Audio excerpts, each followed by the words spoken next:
남자는 정말 논리적이고 여성은 공감 능력이 뛰어날까? 여성분들, 남자분들과 다툴 때 가장 불만을 가지는 것 중 하나가 바로 공감 능력입니다. 내 남자친구는 왜 이렇게 공감 능력이 부족하지? 난 좀 공감하면서 대화를 하고 싶은데 내 남친은 계속 결론부터 내려고 해. 라고 하면 날아오는 대답은 남자들은 원래 그래. 여자랑 달라서 그래. 라고 합니다. 정말 그럴까요? 소위 남성 뇌는 논리적이고 여성의 뇌는 공감 능력이 발달되어 있다고 통상적으로 알려져 있습니다.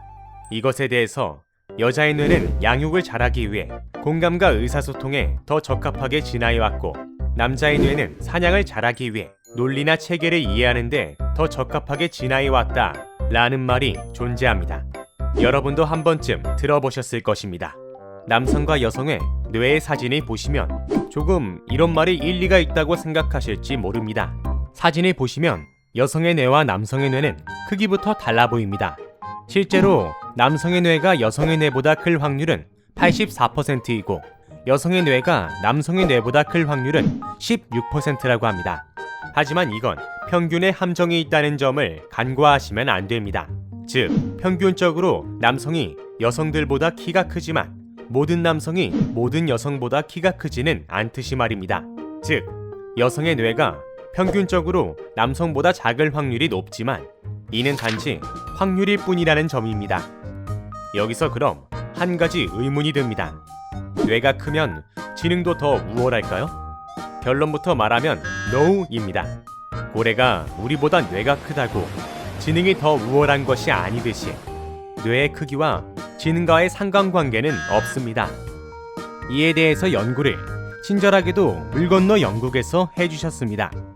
2018년 영국 에든버러 대학교 심리학과의 스튜어트 리치 교수 연구팀은 여성 2,750명, 남성 2,466명을 대상으로 뇌 자기공명 영상을 이용해 남녀 뇌의 차이를 분석했습니다. 그 결과 뇌의 전체 크기는 평균적으로 남성이 여성보다 컸으나 대뇌 피질은 여성이 남성보다 훨씬 더 두껍게 나타났습니다.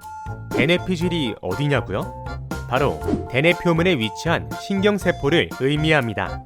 그러나 이 연구는 이러한 차이에도 불구하고 남녀 사이의 평균적인 지능 차이는 나타나지 않는다고 결론짓습니다.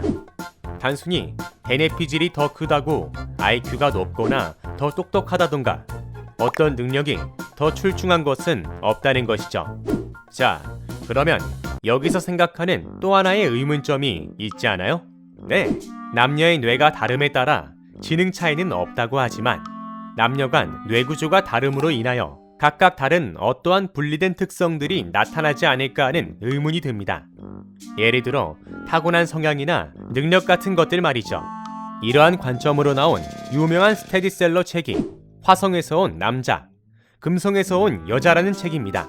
이 책은 남녀의 뇌 구조는 다르고 문제를 인식하고 해결하는 방식이 다르다는 관점으로 쓰여진 대표적인 남녀 언어 해석책입니다. 이 책에 주장하는 기본적인 관점이 있습니다. 바로 여성의 뇌와 남성의 뇌가 서로 다른 능력과 성향에 특화되어 있다고 보는 것입니다.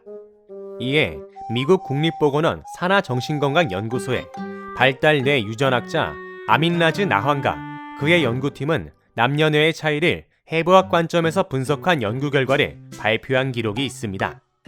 이 연구에서 남성의 뇌는 후두엽, 편도, 해마가, 여성의 뇌는 전두엽 피질과 섬엽이 각각 평균적으로 더 큰 것으로 나타났습니다. 후두엽, 편도, 해마는 시각과 기억력에 관련된 부위이고 전두엽 피질과 섬엽은 의사결정과 미각, 자기조절 등과 관련된 부위로 알려져 있습니다. 누군가는 이러한 분석 결과를 두고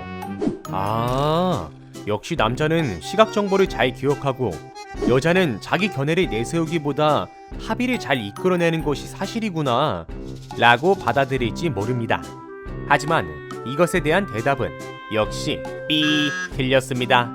입니다. 여기서 부위가 크다는 것은 그 부분이 발달하였다는 증거 아닌가요? 왜 틀렸다는 것인가요? 의문이 드실 수 있습니다.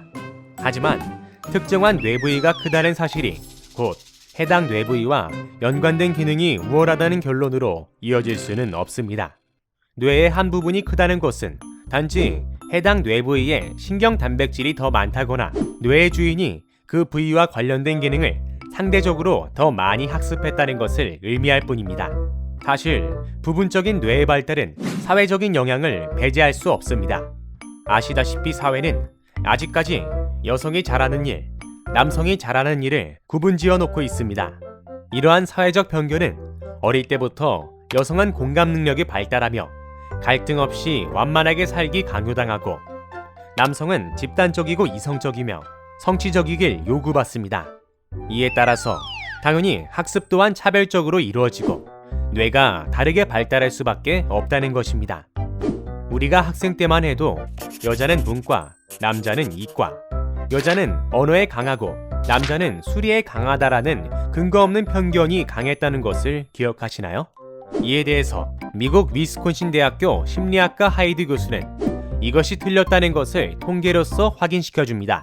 하이드 교수는 1990년에서 2007년 사이 총 130만 명을 대상으로 실시간 연구 결과에서 남녀의 수학 점수 차이가 의미 없다는 결론을 내렸습니다. 또한 그는 여러 조사에서 수학 점수가 차이 나는 이유는 선입견 때문이라 말했습니다. 즉, 부모나 교사가 여성은 수학을 못한다 혹은 여성은 수학을 못해도 된다 등의 생각을 가지고 있어서 자연스럽게 여성들의 수학에 관한 관심이나 능력이 떨어진다고 주장하였습니다. 이러한 주장을 보면 뇌 차이에 관한 확실한 가설이 되는 것은 성별에 따른 차이보다 환경에 의해서 차이가 난다는 것이 더욱 타당하다고 느껴집니다. 이에 대한 예시로 택시기사를 들 수 있습니다. 우리나라 택시기사들은 내비게이션을 보고 운전만 할 수 있다면 비교적 간단하게 택시 운전자가 될 수 있지만 영국의 택시기사는 그렇지 않습니다. 복잡한 길 하나하나 다 외워서 시험 통과해야지만 택시기사가 될 수 있습니다. 그중 더욱 복잡한 길을 자랑하는 영국의 수도 런던의 택시기사는 택시 운전자가 되기 위해서 복잡하게 난 도시의 길을 모두 외워야 합니다. 이러한 과정에서 영국 택시기사의 뇌에서 기억력과 연관된 부위인 해마가 다른 사람들보다 평균적으로 더 크게 나타난다는 연구 결과가 있습니다. 즉, 여성이냐 남성이냐를 떠나서 뇌의 어떤 부분을 발달시키는 환경인가가 곧 뇌의 차이를 만든다는 것이죠. 이러한 관점은 남녀 뇌의 차이가 결국 남녀가 수행한 사회적 역할에 영향을 받은 결과일 수 있음을 시사합니다. 또한 한 연구 결과에서 남녀의 뇌의 차이는 같은 성별끼리의 뇌구조 차이보다 작다는 결과도 있습니다.